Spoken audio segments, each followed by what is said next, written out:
Everyone who survives the final plenary gets a free drink. Yeah, you didn't see that in the materials, but it's true. We're going to be the last thing between you and the reception that ends this day. We are going to save a bit of time at the end of this session for Matt Rodriguez from Cal EPA to come and give a sort of a summary of the day. But we're really privileged to have a bit of time here at the end of the day to talk through some of the highlights of today, but also to do this a little bit Talanoa style, which is really about being conversational and real and making our points through, telling you stories about our experiences in working in the field of carbon pricing. This session's entitled The Power of Markets, and that's because I think in the international community there's a lot of focus on something Mandy and Bea's team have been working on, which is the power of Article 6 and increasing cooperation and unleashing more ambition.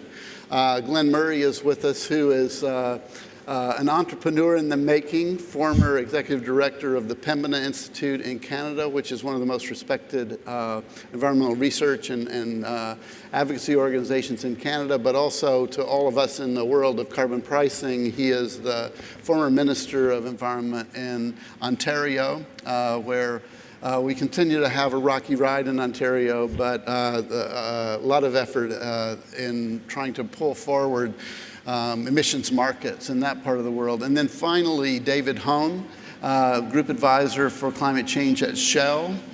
He's a board member of IETA, so he also bears the distinction of being the former chair of the IETA board who had the poor judgment to hire me in this role. So you can blame David if you don't like what you hear. But what I really want to do is ask the panelists to talk a little bit about how they see this issue of the power of markets, what they see out of the conversations today that inspires you to want to go back and work harder on this set of issues, and also a bit about tying us back to this climate ambition point that's up on the screen behind us. What does it take in the real world of carbon pricing to tap into this powerful tool of market approaches?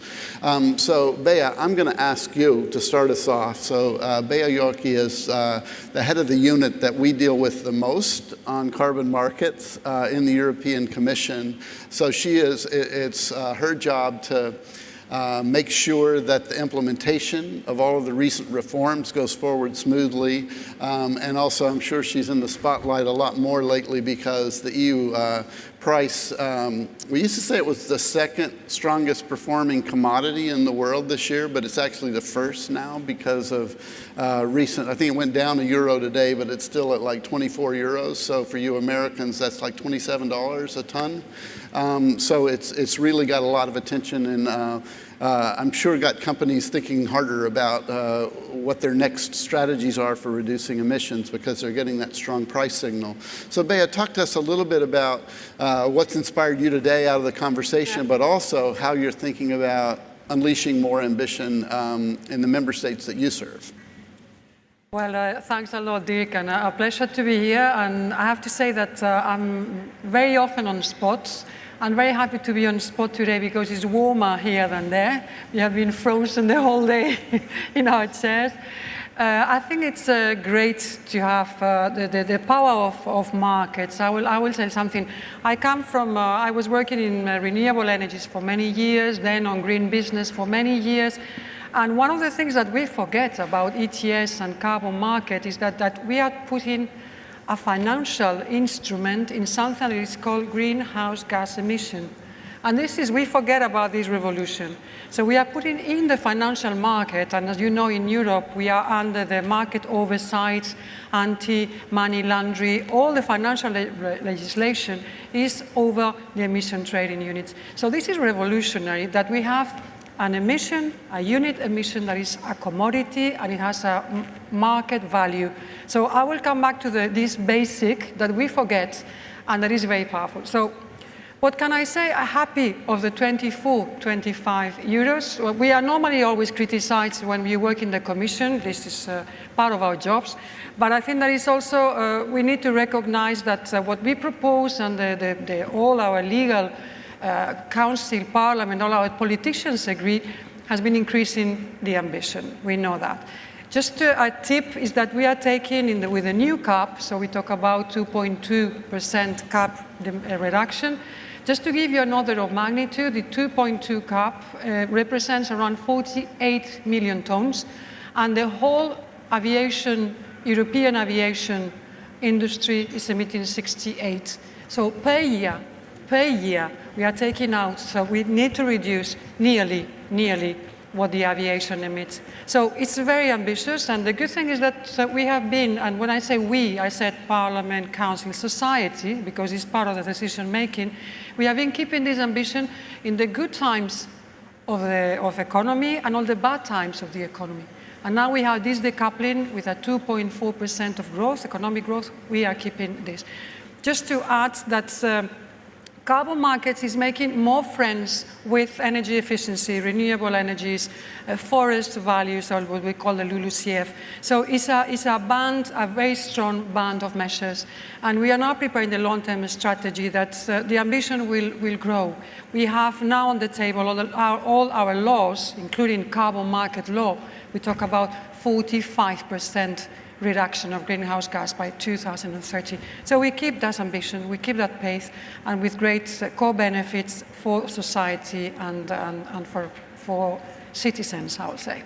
Great, thanks, Bea. And it's good to get that perspective and a sense of the optimism that you bring to this role in taking the EU ETS sort of into its next most important phase yet, because it's getting harder and harder. Mandy Rambaros, I'm going to come to you next, because you told me that if I didn't, you might fall asleep. Because Mandy came to us from Bangkok. Did you go home first? Yeah. And Bangkok via Johannesburg, South Africa. Mandy does double duty because she works for a state-owned enterprise, Eskom, that is the power company of South Africa. And she also advises the government on Article 6. So that's why she's been doing the double time of not only having a job at home in sustainable development in her company, but also in taking her country forward into Article 6. So the power of markets in Article 6 and Africa. Give us some perspective about how you see the power of markets working for your company, for your region, and a sense of how people are thinking about using it creatively in this cause of ambition. All right, thank you, Dirk, and thanks for the invitation. It's great to be here. And if I fall asleep, just throw something at me? Well, okay. So just to give you a little bit of background, I work for Eskom, which is the electricity utility, as Dirk said, which is based in South Africa, supplying 95% of the electricity in South Africa and about 45% on the southern African continent. And so we've mostly coal, 88% coal, a bit of nuclear, so two very popular choices, coal and nuclear. And then, of course, we have some renewables that are growing in the country. But one of our biggest challenges in the subcontinent, obviously, is access to electricity. There's still millions of Africans that don't have access to electricity. So we've got South Africa that's 95% electrified, and we're looking into in the southern African region on electrification. So interesting story. So, Eskom is having some trouble at home, you know, utility death spiral, and a lot of utilities have gone through that, RWE, a lot of other utilities around the world. And so when we go to meetings in Southern Africa, we have what we call the Southern African Power Pool, which is all of the countries in the Southern African region, utilities that get together, and we have a cooperation. And so when we go to these meetings and we're like all depressed, you know, Eskom is going through the electricity death spiral, we have our regional utilities who say they still see us as the beacon of hope in Southern Africa because of the access problems, because of issues around getting more electricity in the region. So that is, you know, a very important goal for us. But another interesting story is when we talk about electricity in Southern Africa, we say we have coal. We do have coal in abundance in Southern Africa, but we also have the sun, and we have a bit of wind. So we talk about moving to renewables, we talk about energy efficiency, and our colleagues in the Southern African Power Pool always say to us, we actually talking about access. You're talking about efficiency and renewables, and we just want access. So that is where the conversation is. And so what we're trying to pursue in the region is that you can de-link emissions growth from economic growth and from electricity growth. So looking at not powering the economy through coal anymore, transitioning away from coal, but still having economic growth through renewables and growing that market. And so the link with cooperation, I think, is very important because we have shown in South Africa how through the proper pricing incentive for renewables, for example, even though coal is super cheap, you can get energy efficiency and you can get renewables growing. So if you look at the link at Article 6, which talks about cooperation, which talks about carbon markets, which provides the incentive of carbon pricing to shift away from dirty fuels, as we say, there's definitely a link there. And that's one of the things we're looking at in Southern Africa is how can we have cooperation between Southern African countries to build on our strengths. So while South Africa has coal, Botswana has coal, Zambia has a lot of hydro.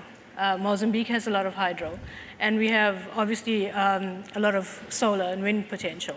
So we're looking at how do we build on those strengths through cooperation in the Southern African region to grow electricity growth, to increase access, while at the same time showing you can have access to renewables and energy efficiency.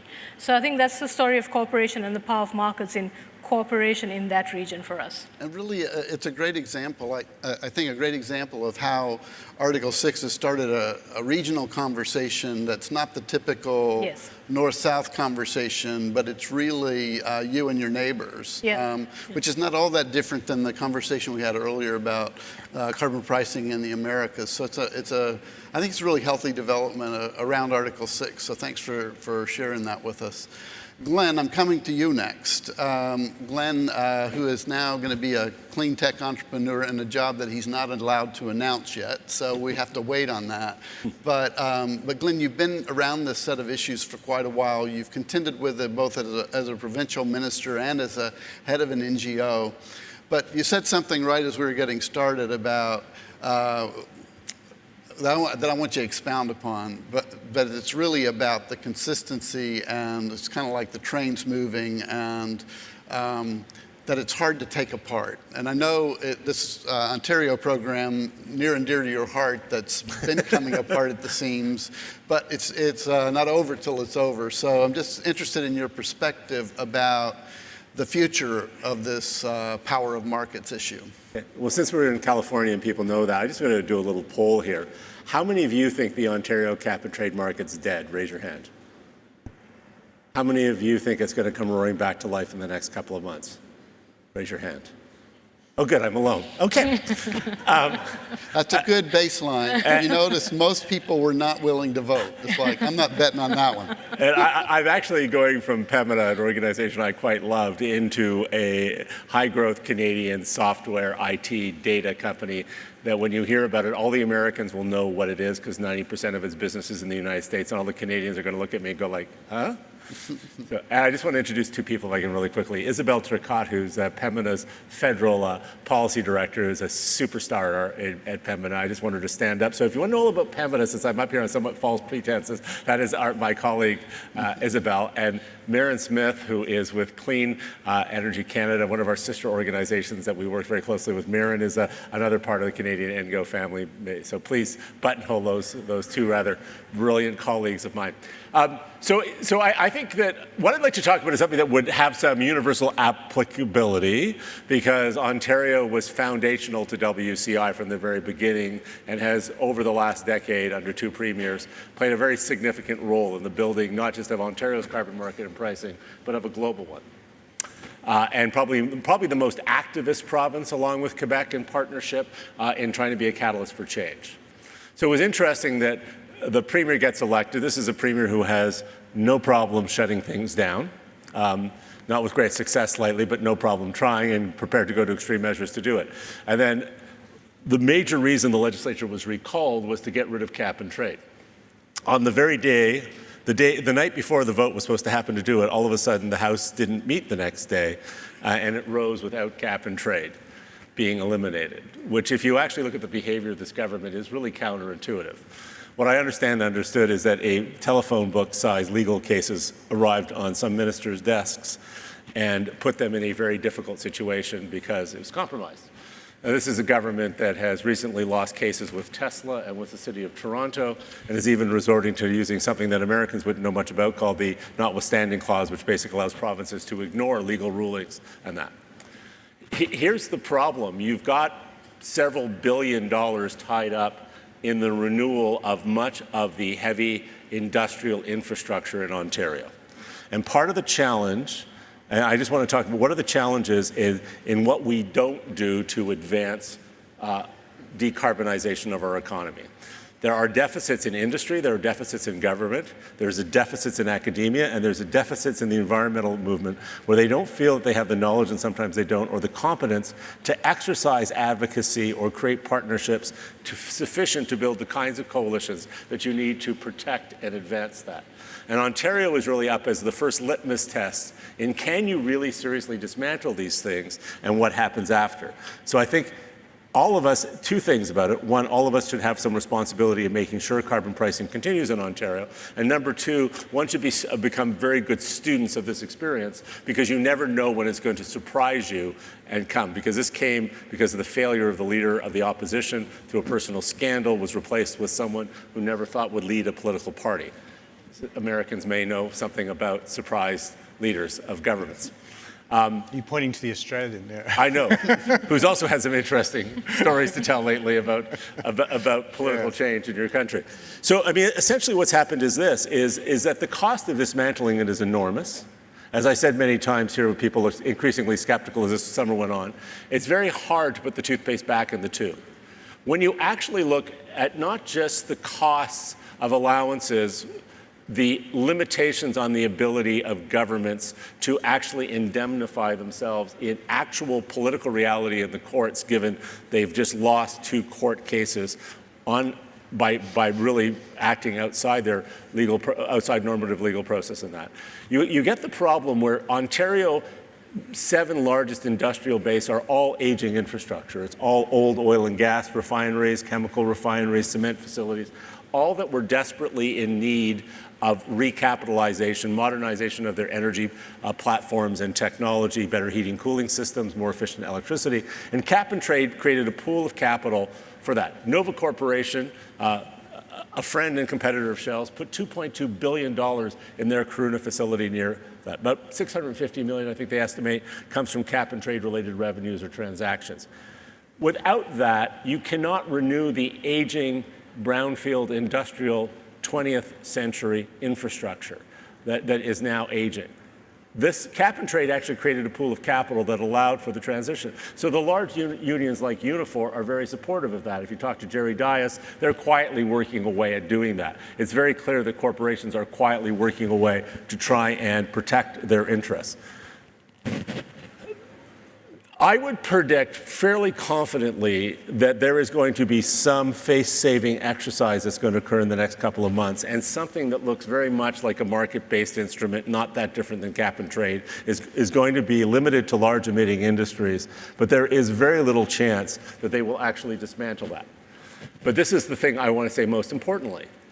It really involves a level of economic sophistication by the environmental movement to be interested in more than the greenhouse gas reductions that come from that, and be as interested in the reinvestment in industrial facilities that save jobs and retain those facilities in the country.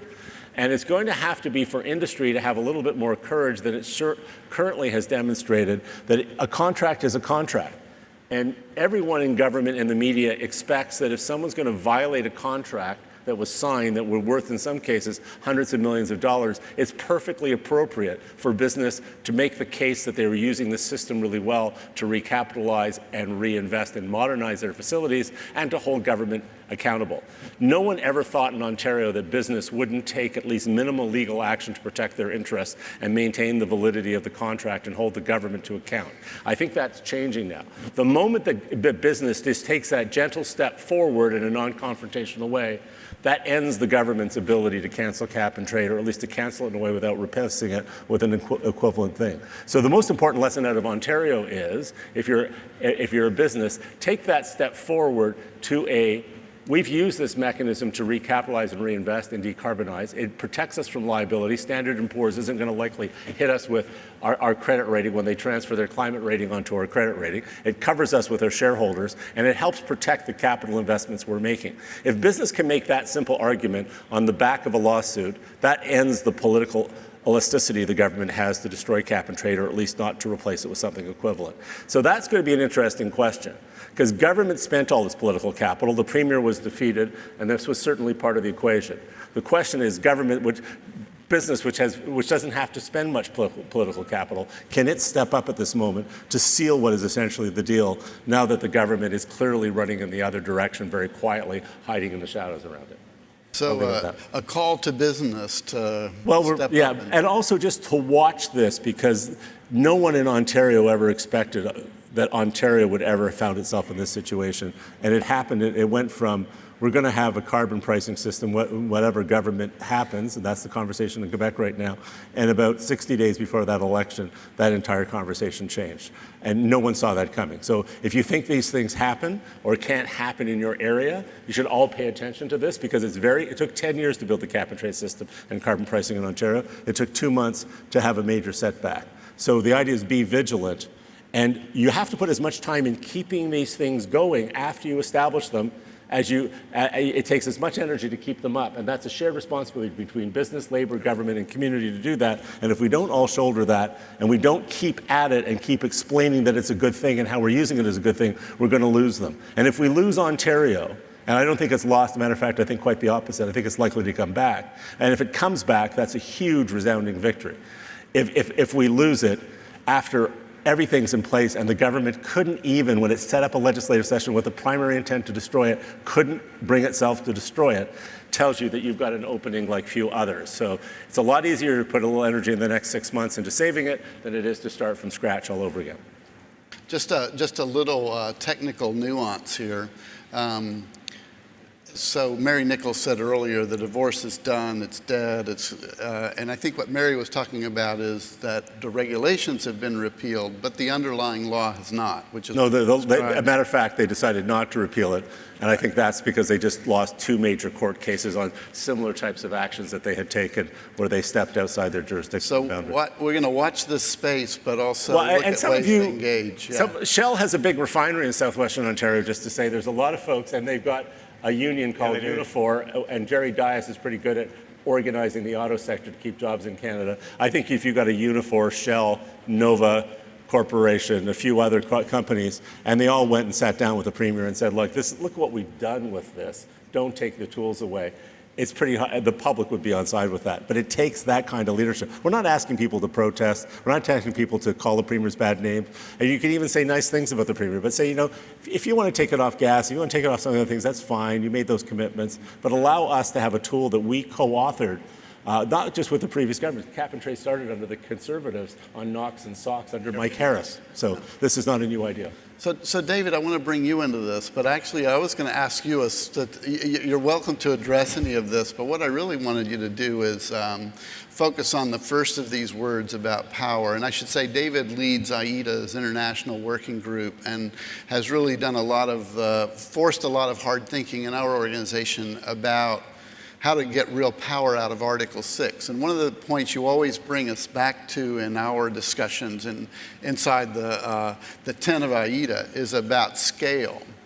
And as you've heard the various conversations here today, you've heard about what California's tried to do in extending the program here, as Governor Brown talked this morning, and the hard work that all of us have had underway in supporting Bea and her colleagues in extending the cap and trade program there. Heard a little about the Pacific Alliance and how the cooperation may enable more ambition there. But 2 degrees is still a ways off. And I know this is something Shell has done a lot of thinking about with the Sky scenario. Yep. So I thought maybe you could bring us back a bit to this bigger picture about scale. Yeah, so thanks, Dirk, and thanks for inviting me today. So I'll park the Ontario refinery and take your good advice away. But so to come back to the issue of scale, I think to really get a grip on that and to think about what it means, and the scale that markets ultimately will have to deliver, it's worth looking forward rather than backwards. And so this is what we do with our scenario thinking in Shell, and in particular, as you mentioned, the Sky scenario, which was released this year, which looks at how you meet the goals of the Paris Agreement, or how this might transpire. And one of the features of that agreement, of that scenario, is trade. It's inherent to the development of the story, because as you go out through the century, and you see in the first few decades that the power system, the electricity system largely decarbonizes. And in fact, that can happen relatively quickly with all the technologies that are now lining up, and the scale of manufacturing that's coming into solar panels in particular. But you quickly run out of options. You obviously can decarbonize the passenger vehicle market relatively quickly, but then you start to hit the difficult stuff. You start to hit very heavy-duty transport, you hit aviation, you hit large-scale industry, all of which relies on coal, natural gas for heat, for process, as their feedstock, all of these things. And so you get to a point where, although fossil fuel continues to decline, by 2070, when you're reaching net zero emissions, you've still got a potential of 15 to 20 gigatons of CO2 emissions left in the global system. And that might sound a lot to people, but this is not in the electricity system. It's not in the passenger vehicle market. It's in all of these other things that are really challenging. And let's not forget that these are growing sectors. Aviation is growing very rapidly. The big industrial systems that produce petrochemicals are growing very rapidly. And so what has to happen is that you have to achieve the balance under the Paris Agreement by removing carbon at very large scale to equate to the emissions that are still continuing, albeit declining. And so you turn to technologies like carbon capture and storage. And some of it you do on industrial sites as part of the industrial application, but a lot of it you do in other places. You do it, for instance, using bioenergy systems in the tropics, in Brazil, in sub-Saharan Africa. Yep. And you create negative units, and you have to trade them with entities that are still emitting, like the aviation system under the CORSIA as it evolves in the future. And this trade is at the scale of 5 to 10 billion tons of CO2 per annum. So that puts into some sort of perspective where we're potentially heading. And what time under period, Article 6. What time period is that in? So that's between now and 2070. Because at 2070, you want to be reaching net zero emissions to be well below 2 degrees C. And then, so therefore, you're scaling at a very rapid rate, and you're using markets to deliver not just the carbon capture and storage facilities and all the other changes, but to deliver this very large-scale trade so that you can get the balance under the Paris Agreement. And so I was just, because I think one of the objectives of this session is to sort of talk about some of the other sessions that we've been to. And I was just at a very good session on the role of RED+ and markets. And so this is something that's now just starting. And you think about where that might go. And what we looked at under the Sky scenario is how you go the extra step to meet the 1.5 degrees C goal of the Paris Agreement, which I think some people have written off. But we think that at an enormous stretch, it's still feasible. And the thing that you have to do on top of all of this energy transition work is you have to introduce very large-scale reforestation. And the scale of that is something like reforesting by, during this century, an area the size of Brazil. It's not all of Brazil, but globally spread out. Now, so this is a very substantial reforestation project. And you think about the scale of results-based financing and carbon market unit financing that has to be pushed into that to get that sort of reforestation. And you recognize that that's probably only going to happen through market-based mechanisms in the way that market-based mechanisms give us our currency system, market-based mechanisms give us the equity system that drives all the companies and gets the scale that they deliver. So market-based mechanisms are going to have to drive this sort of scale to actually affect the composition of the atmosphere. And after all, regrettable though it is, it's market-based mechanisms that have driven the scale that has given us the industrial system today that has landed us in the problem that we've got. And so we have to turn that around and match that scale. And that scale is only going to be matched through carbon pricing of some description and through units that can be traded. Excellent, thank you.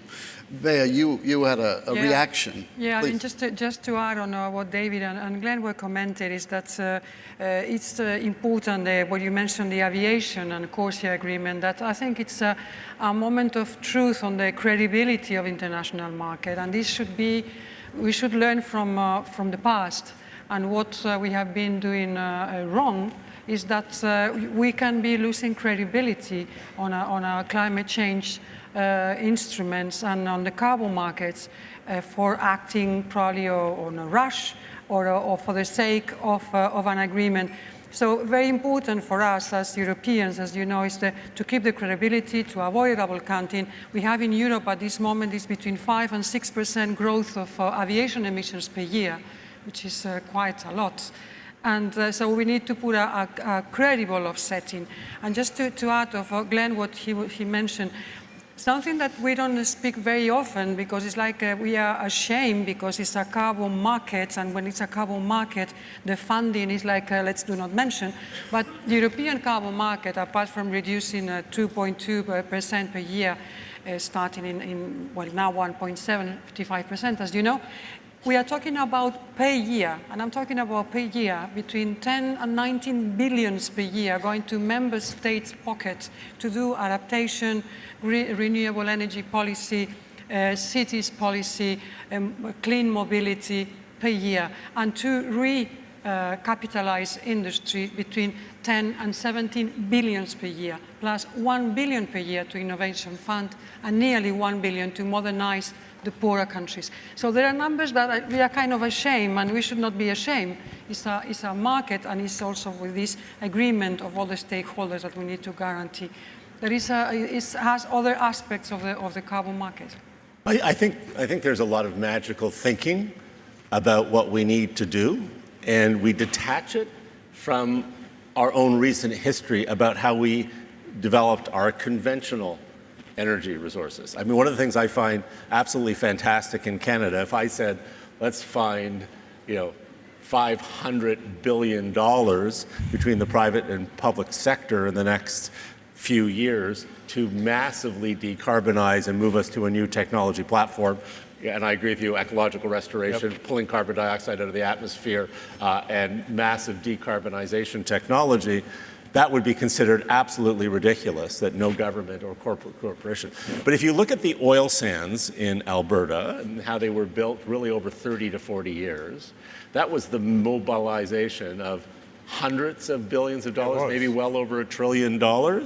It was not possible for government to do it by itself. Government was responding to pools of international capital that flowed into Alberta to do it, and was responded to by massive, I mean, it probably bigger than the National Railway, there is nothing that we have so massively invested in Canada in the last 40 years, I would say, other than the oil sands. And it wouldn't have been possible without the unprecedented pooling of billions, and I think probably well over $1 trillion over the whole history of it. And that's not just counting the subsidies for research and development and exploration and all the public infrastructure and private sector infrastructure that had to be built to get oil in and out. It also was one of the largest. No one had the technology to do that, to take oil out of sand, bitumen out of sand. They figured out how to do that. There was no skilled workforce to do this. No one had ever done this before. You had to create a workforce, and you had to deploy new forms of technology constantly in both incremental and disruptive technology to make this thing work and then to meet environmental standards.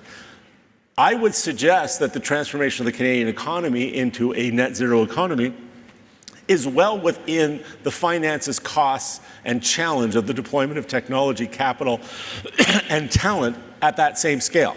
Yeah. So I always say in Alberta, we've already done this in Canada once. We did it with a more conventional sector. Yep. Why can't we do that in this new technology? And when we fought the Second World War, we turned Montreal into one of the largest producers of aircraft, merchant marine ships. Canada built the third largest navy in the world in 3 years. And when we lost our supply of rubber from South Asia, Canadian scientists invented artificial rubber in about 18 months. So we've done this before, but we need almost a war footing.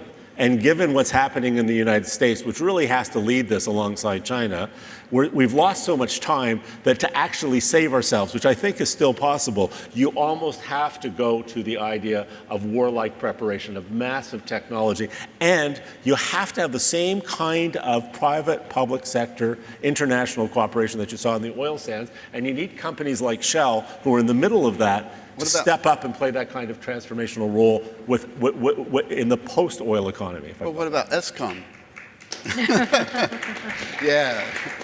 Or ESCOM could do that. There you go. Yeah. You want to do that there? So what I'd like to do, we're nearing the end of our time. Is Matt here? There's Matt. See, he's peering over my shoulder here, but I know we're getting up toward the cocktail hour, but I do want to allow a little bit of a moment for some reactions or interventions from the audience, but you're going to have to keep them really tight because it says 5 minutes on my clock up here. Lisa Spafford will bring you the microphone if you raise your hand. I see a couple out there. And as Kelly knows, it's not beyond me to call on people in the audience, even though they don't want to speak. But would anybody like to offer a comment or a reaction or a highlight of the day from your own perspective? No, I think they want to drink, Dirk. You get an extra drink tick. No, I'm kidding. I'm not going to force anyone to speak because we've had lots of good interaction time today. But I think this panel's really done what I was hoping it would do, which was end with a bang, but also bring forward some perspectives from different parts of the world. So we've had, and frankly, from different corporate and political positions to give you a sense that there is a power in this set of topics that we've been talking about all day long, and that it is probably one of the major keys that we have at our disposal for delivering climate ambition. Mandy, yeah, I just want to say that I think you're absolutely right. It's different perspectives from different parts of the world. But for us in the African region, in the southern African region where I'm from, is the end is not the carbon market. It's a means to the end.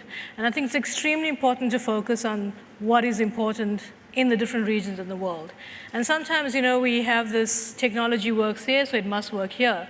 But it might be different technology. So I think that's extremely important to remember that we're not aiming for a carbon market, but the carbon market enables what we're actually trying to achieve. And technology change and all of that, leapfrogging is extremely important. But I think the focus, because if you think about it, in South Africa, we're transitioning away from coal. It comes with huge social issues. And it's those kind of things as well that we need to pay attention to when we talk about carbon pricing, we talk about carbon markets. So one of the things we're talking about is carbon pricing for sustainable development, not just for emission reductions, but for everything else around sustainable development. So it's important to have that holistic picture, I think. Yeah. That's a great it's a great point, and I think a great point to end on, that it really is about enabling societies and their people to achieve their ambitions at the same time that we're achieving the climate ambition that's needed to keep us all safe and to keep societies safe. So thanks for that, Mandy, and for bringing us back to that sustainable development point. It's been a terrific discussion, and maybe what I'll do, Matt, is just invite you to come on up. We can stay seated here unless you guys want to go down. You want to go down? You want to go down that? These are nice, comfy seats. It's warm up here. Warmer. So we'll stay seated. Matt Rodriguez, please come up and give us your closing remarks on what's been a really terrific day. And as he's coming up, I want to say from IETA's perspective, this has been a real joy for us in Carbon Forum North America to be able to collaborate with these illustrious partners, and we could not have done it without your team here on the ground in California. It's just been amazing to work with in getting this day together. And your governor didn't do a bad job of kicking it off either. As always, he was inspirational and really terrific. So, Matt. Well, I'm not mic'd up, so that will be the issue. You want to come up here? Yeah. Okay. Now, I know you. I've got an hour and a half speech here to read, I'll stick with. Let me just say this. I don't want to keep you here unnecessarily long. I think you've had a very, very nice wrap up here. I will just say that as I looked at your agenda today, what struck me is that we have different economies, we have different resources in all our regions of the world, but we're dealing with all the same issues. There are variations on those issues, of course, depending on what kind of forest you may have, or whether you've got coal or whether you've got oil that you're trying to move away from. But many of the issues that we are dealing with are the same issues. And that's why it makes it so helpful to have sessions such as we had today to discuss our common approaches or what approaches that we can share with one another. And I will just say that, one, I'm tremendously proud of what California has been able to do over the last 8 years. If you look at when we started, there were questions about whether we should go ahead with our climate change programs, particularly the cap and trade program. Do you really want to put a price on carbon? Will that put California at a disadvantage if we do that? Will we lose industries? If we're just doing a cap and trade program, that's allowing pollution to continue in the minds of certain people in various communities. Is that unfair to those communities? All those issues were there. 8 years later, if you look at where California is today, we set what seemed like a very, very ambitious target to get back to 1990 levels by 2020. To put a perspective on that, if we'd gone at business as usual, our emissions would have been 506 million metric tons in 2020 if we hadn't done anything about it. Our target was to get to 430 by 2020, and today the most recent information we got was that we're at 429 million metric tons. So we've demonstrated that you can meet a target. There were questions about whether we could meet a renewable target of 33% by 2020, and there was a great deal of pushback. Well, we're already there. Basically. And so that encouraged us to,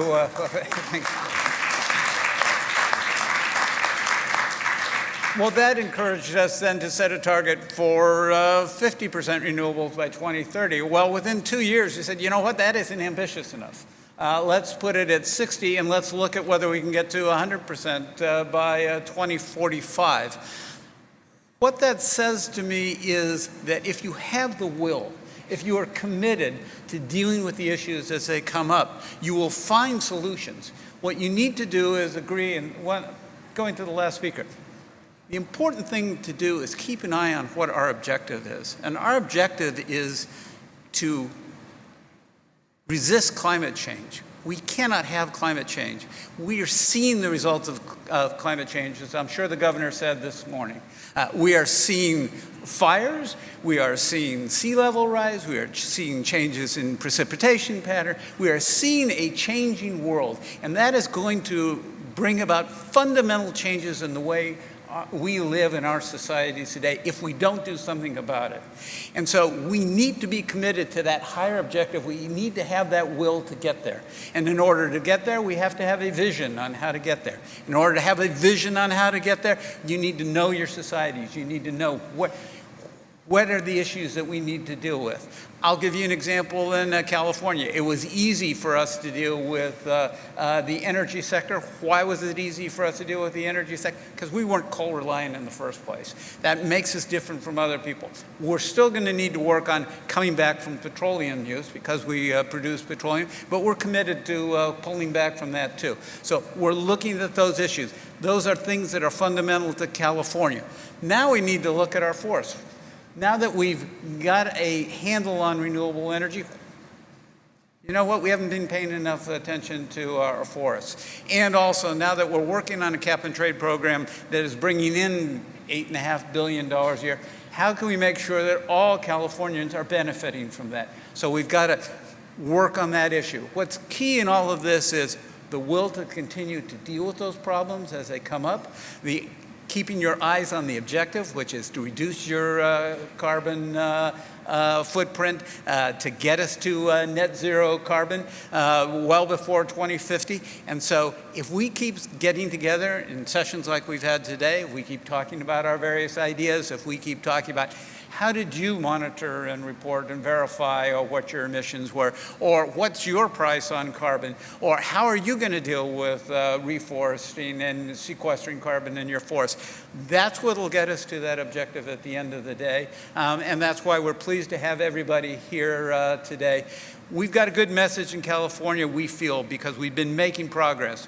But we need to work with the rest of the world. We know we also don't have all the answers, and so we look forward to working with all of you. So I just don't want to take up an awful lot of your time. I just wanted to give you our message, which is thank you to all of you for investing your time, for coming here, for working with us. These problems that we're facing are not easy to deal with, but together we'll find solutions, and we have been finding solutions, and that's the message we need to take away from here. So, thank you very much. Thank you, Matt. Yeah.